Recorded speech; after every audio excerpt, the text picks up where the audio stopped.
Mga Salmo 94. O Ginoo, Diyos ka nga mosilot gayud, ipakita na ang imong kasuko. Ikaw nga maghuhukom sa tanang tawo, lihok na o siluti ang mga mapahitason sa angay kanila.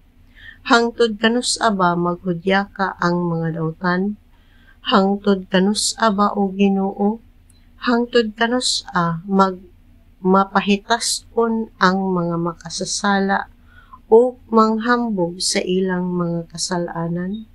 Gilaglag o gidawdaog nila ang imong katawhan o Ginoo. Gipatay nila ang mga biyuda o ang mga ilo. Ingon man ang mga langyaw nga nagpuyo sa among yuta. Miingon sila, ang Ginoo wala makakita kanato.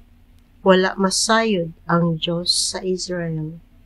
Pagkabuang ninyo mga tawhana mo, kanus pakaha kamo makasabot. Ang Diyos mo ay naghimo sa atong dalunggan. Dili ba day siya makabati?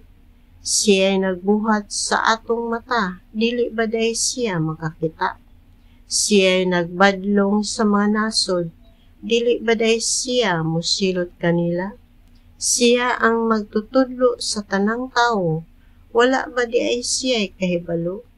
Nasayod ang Ginoo sa ilang gihunahuna.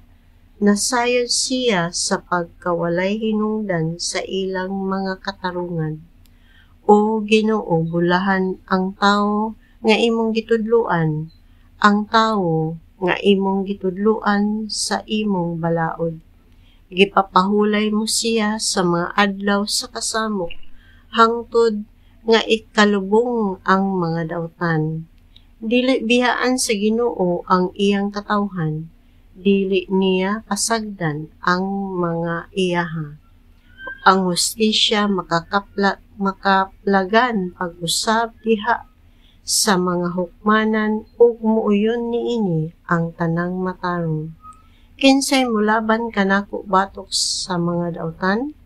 Kinsay modapig kanako batok sa mga makasasala?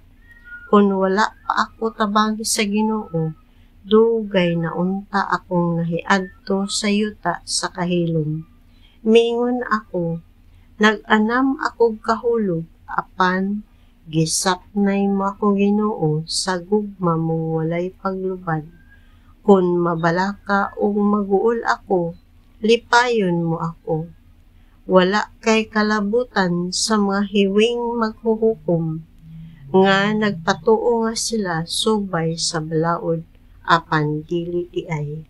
Naglaraw sila batok sa mga matarong nga tawo, o gisilutan nila sa kamatayon ang mga walay sala.